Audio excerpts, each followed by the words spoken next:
Project. যত বেশি পরিবর্তন তত বেশি প্রজেক্ট। কি প্রজেক্ট? নতুন নতুন বই লেখা হবে, নতুন নতুন বই প্রকাশ করা হবে। আলটিমেটলি মন্ত্রণালয় দেখে তার অর্থের দিকে বিশাল বিশাল অঙ্কের টাকা প্রজেক্ট আসবে, মিটিং হবে অনেক বেশি, মিটিং এর জন্য সিটিং মানি থাকবে, নানান দেশে ঘুরতে যাবে, ইয়ে হবে। ইটস অল অ্যাবাউট মানি। যেই সাবজেক্ট হওয়ার কথা ছিল কারিগরি বিদ্যার, সেই সাবজেক্টকে আমরা এখন জিমনেশিয়াম বা মেইন শিক্ষায় নিয়ে আসতেছি। এখান থেকে আমরা বিজ্ঞানী তৈরি করবো কিভাবে? মানে আমরা সরকারের টার্গেট করলে কি বলতেছে যে এরা পাস করে কিছু করতে পারে না। কিছু করতে পারার জন্য শিক্ষা তো কারিগরি শিক্ষা। লেখাপড়ার আসল উদ্দেশ্য তো কিছু করতে পারা নয়। লেখাপড়া আসল উদ্দেশ্য আমার জ্ঞান অর্জন। বাধ্য করে এইখানে নিয়ে আসে, কারণ বর্তমান বাজারে কোনো একজন শিক্ষকের পক্ষে মানে এই বেতন দিয়ে চলা কি সম্ভব? Totally impossible. রাষ্ট্রকে বাঁচাতে হলে, সত্যিকারের উন্নয়ন চাইলে শিক্ষকদের জন্য একটা আলাদা বেতন স্কেল করতে হবে। ডিমান্ড তৈরি হবে ওখানে যাওয়ার। তাহলে রাষ্ট্র তাদেরকে বাধ্য করতেছে তারা যেন ওই পার্ট টাইম প্রাইভেট পড়ায় অথবা কোচিং এ যায়। এতে আরো কি ক্ষতি হচ্ছে?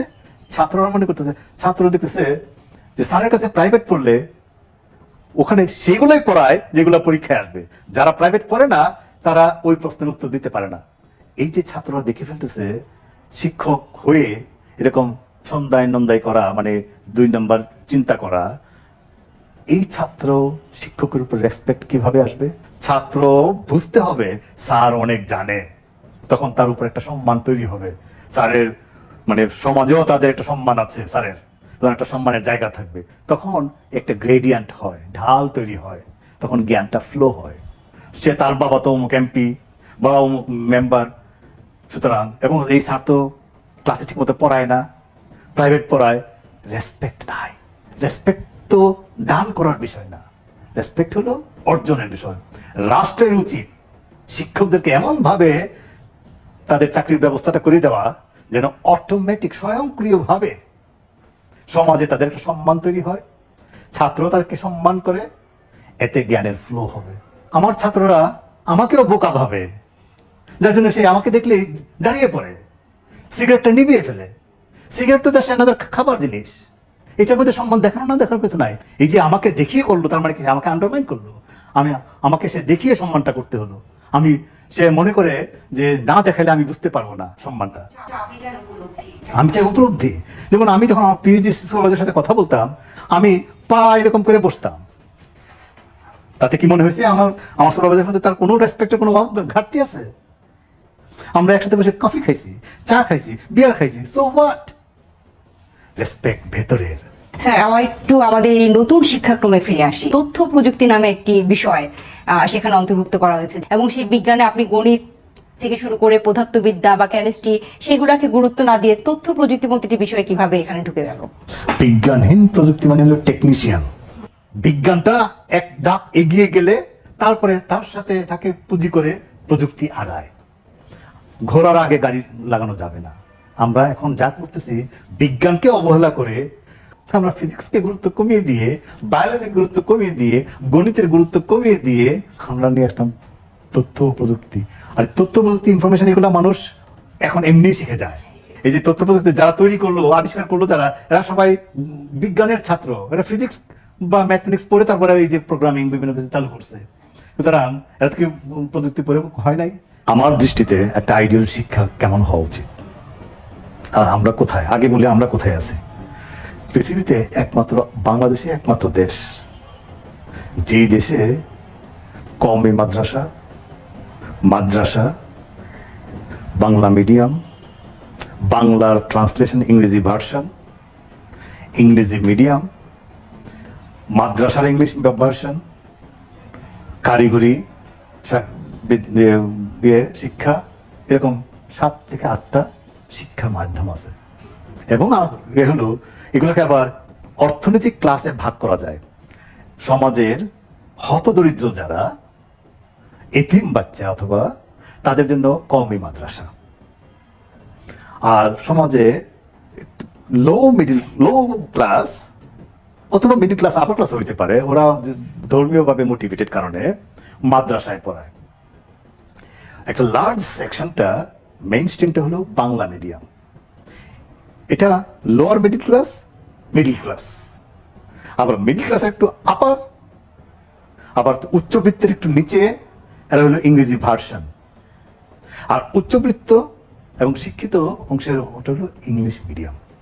এবং এই যে 7টা 6টা আমি বললাম সেকশন, এদের মধ্যে কোনো ওভারল্যাপিং নাই, অর্থাৎ সমাজটাকে এমন ভাবে ভাগ করে ফেলছি আমরা যে কেউ কারোর সাথে দেখা সাক্ষাৎ নাই। ওই ইংলিশ মিডিয়াম থেকে পাশ করে হয়তো প্রাইভেট বিশ্ববিদ্যালয়ে পড়তেছে, অথবা আমেরিকায় চলে যাচ্ছে, অথবা ইউরোপে চলে যাচ্ছে। ইংলিশ বাংলা মিডিয়াম থেকে বা ইংরেজি ভার্সন থেকে এরা বিসিএস দিয়ে এগুলো এক জায়গায় যাচ্ছে। মাদ্রাসার এরা কোথায় যাচ্ছে আরেকদিকে, কওমি মাদ্রাসার এরা কোথায়, আই ডোন্ট নো।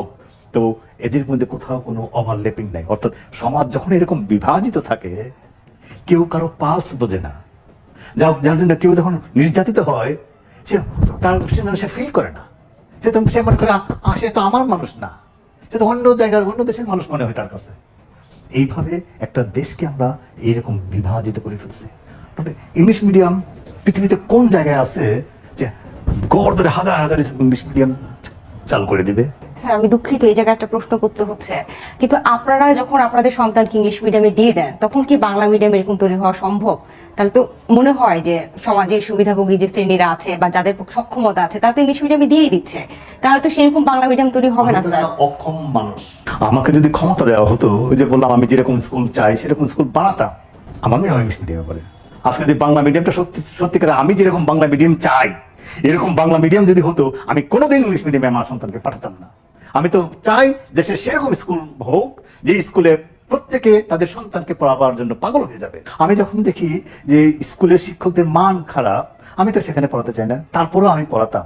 যদিও আমার ফ্যামিলিতে স্ট্রাকচারটা একটু ভিন্ন, আমার ওয়াইফ ইটালিয়ান। অনেকজন যখন হতাম তাহলে ইংলিশ মিডিয়াম রিডান্ডেন্ট হয়ে যেত, তখন বাংলা মিডিয়াম শক্তিশালী হতো।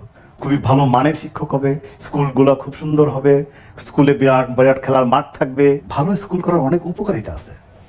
একটা উপকারিতা হলো ঢাকা শহরে ট্রাফিক জ্যাম না, এই ট্রাফিক জ্যাম বন্ধ হয়ে যেত। You ask me why?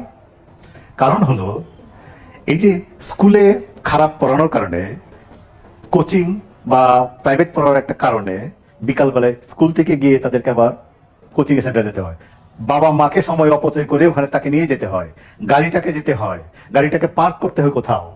সুতরাং এই সারাদিন বাচ্চার স্কুল, স্কুল থেকে কোচিং, কোচিং থেকে আরেকটা কোচিং অথবা প্রাইভেট টিউটর, এই যে এর মাধ্যমে একটা ট্রাফিক জ্যাম। শুধু তাই না, এই বাচ্চাটা যে সময় খেলার কথা, স্কুলে খারাপ পড়ায় বলে বিকালে সে ওই খেলার সময়টা ব্যয় করতেছে কোচিং সেন্টারে, এতে বাচ্চাদের মননের ক্ষতি হচ্ছে।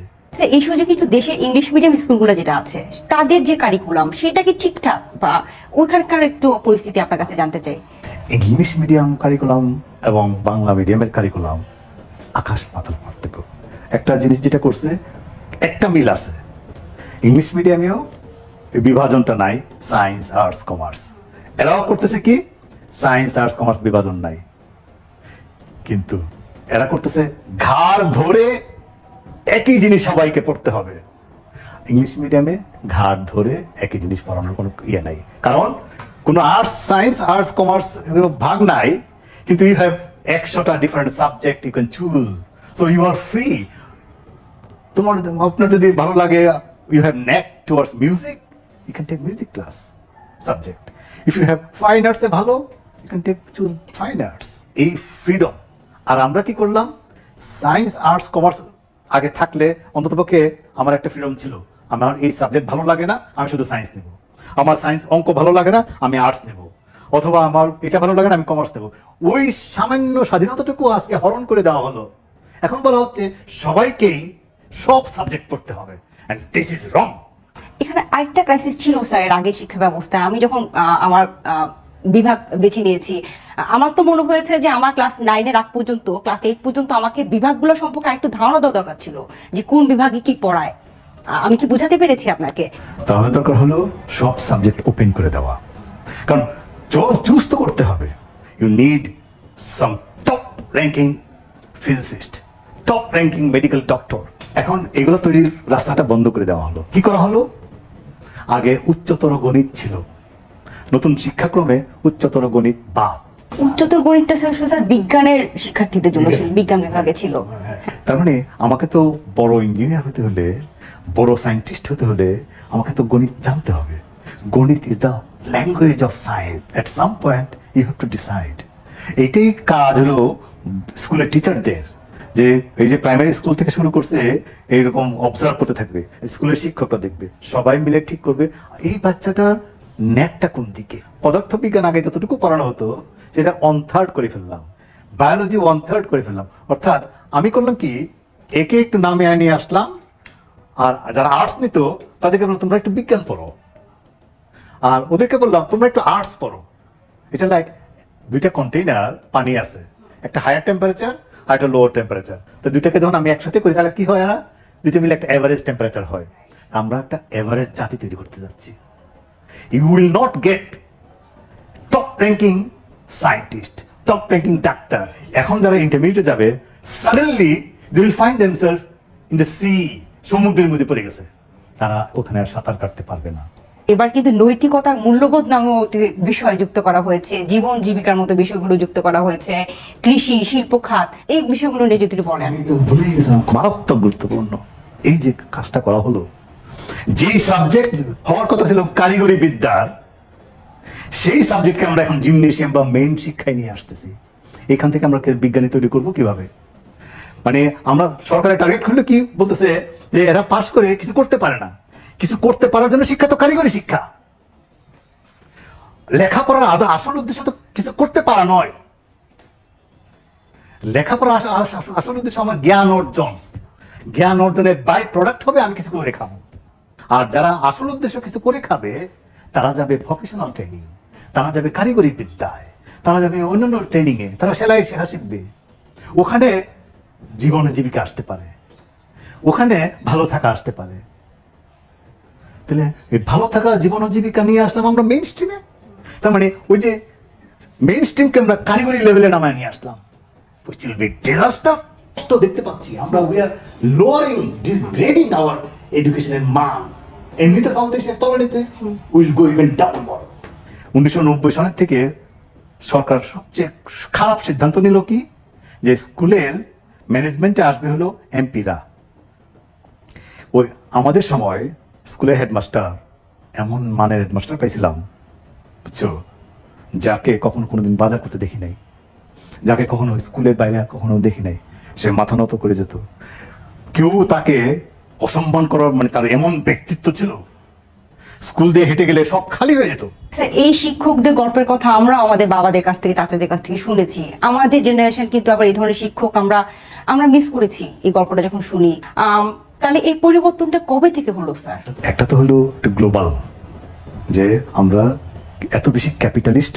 একটা সময় স্কুলের টিচার বা কলেজের টিচার হতো বড় লোকের ছেলে মেয়েরা, যাদের টাকার কোনো প্রয়োজন ছিল না, আর টাকার প্রয়োজন থাকলেও এরা সম্মানটাকে বেশি ভালোবাসতো দেন মানি। নানান সিদ্ধান্তের জন্য শিক্ষকের দ্বারস্থ হতো, শিক্ষক মনে করতো সম্মানিত ফিল করতো, তখন সে টাকাকে বড় করে দেখে নাই। সেখান থেকে আমরা অনেক দূর এগিয়ে চলে আসছি। সুতরাং এখন টাকা ফ্যাক্টর, এখন বেতন দিতে হবে, এখন আগের অবস্থায় ফিরে যাওয়া সম্ভব না। পৃথিবীটা এখন ক্যাপিটালিস্ট হয়ে গেছে মারাত্মকভাবে। মানিকে এখন অবহেলা করা যাবে না। প্রথম কাজটা হলো শিক্ষকদের একটা আলাদা বেতন স্কেল করতে হবে। এমপিওভুক্ত নানান কারণে ঢাকা শহরে এরা আন্দোলন করতে আসে।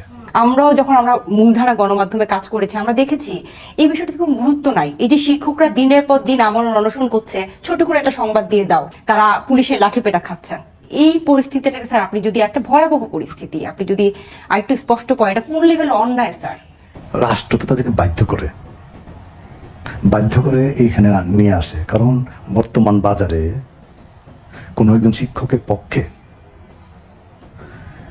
মানে এই বেতন দিয়ে চলা কি সম্ভব? Totally impossible. রাষ্ট্রকে বাঁচাতে হলে, সত্যিকারের উন্নয়ন চাইলে শিক্ষকদের জন্য একটা আলাদা বেতন স্কেল করতে হবে। তাদেরকে আমরা কি করি, জল কামান দিয়ে সরিয়ে দিই, পিটাই। এটাও ছাত্ররা দেখে।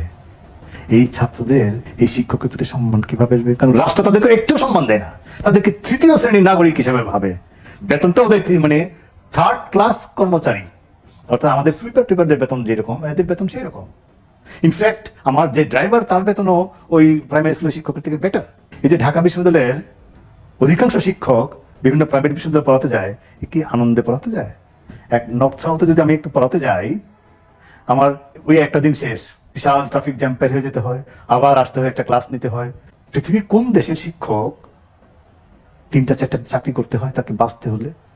পৃথিবীর কোন দেশের স্কুলের শিক্ষক 3টা 4টা জায়গায় প্রাইভেট পড়াতে হয়, কোচিং করাতে হয়? তাহলে এই জায়গায় যতদিন হাত না দিব ততদিন এই রাষ্ট্রের শিক্ষার মেরামত হবে না। শিক্ষা মন্ত্রণালয়ে যারা আছে এরা মনে করে শিক্ষকদের বস। শিক্ষকদের কোনো বস থাকতে পারে না, রাইট?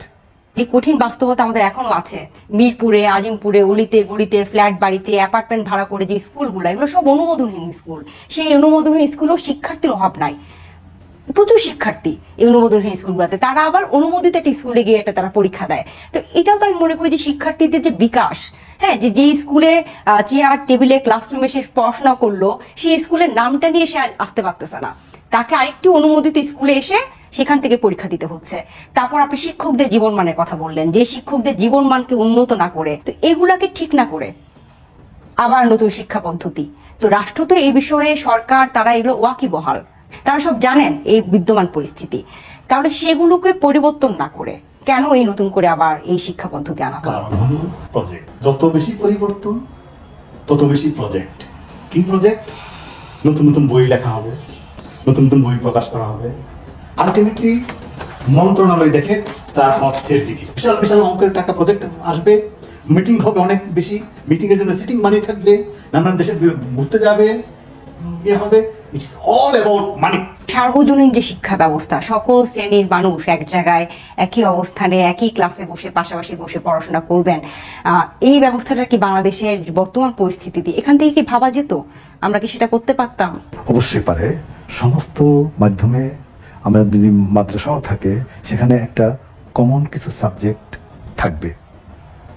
তারপরে যে যার মতো সাবজেক্ট চুজ করবে। সে কেউ যদি বিজ্ঞানের সাবজেক্ট নিতে, গণিত নিতে চায় নিবে, কেউ ইতিহাস নিতে চায় ইতিহাস নেবে। একটা স্ট্রিমে আনতেই হবে, সেটা হলো ভাষার দিক থেকে, বাংলাদেশের ইতিহাসের দিক থেকে। এই দুইটা সবাইকে জানতে হবে, না হলে কমন যদি না হয় আমরা একসাথে মিলিত হবো কিভাবে? আমার দুঃখ আরেকজনে বুঝবে কিভাবে? তাহলে এই শিক্ষাক্রমটা যে রূপরেখা নতুন দেখলাম, সেটা একটা পরিবর্তন আপনারা চান বাস্তবায়নের আগেই। যে জায়গায় বিজ্ঞানকে আরো শক্তিশালী করা উচিত, আর্টসকেও শক্তিশালী করা উচিত, এটাই ইম্পর্টেন্ট। কিন্তু ওইগুলোকে শক্তিশালী করতে হবে, না করে আমরা এভারেজ জাতি তৈরি করতে যাই। আপনি ওকে সায়েন্সকে একটু নামিয়ে দিয়ে আর্টসকে একটু বাড়িয়ে দিয়ে আমরা এভারেজ জাতি তৈরি করতেছি কেন? রাষ্ট্রকে ভুগতে হবে। এই মুহূর্তে এক্ষুনি উচিত, সরকারের উচিত এটা ফ্রোজেন করে দেওয়া, মানে এটা আর যাবে না, সামনে আগাবে না। আর তারপরে ভাবতে হবে আমরা কি পরিবর্তন করতে চাই, এই সমস্যাগুলো কিভাবে সমাধান করবো।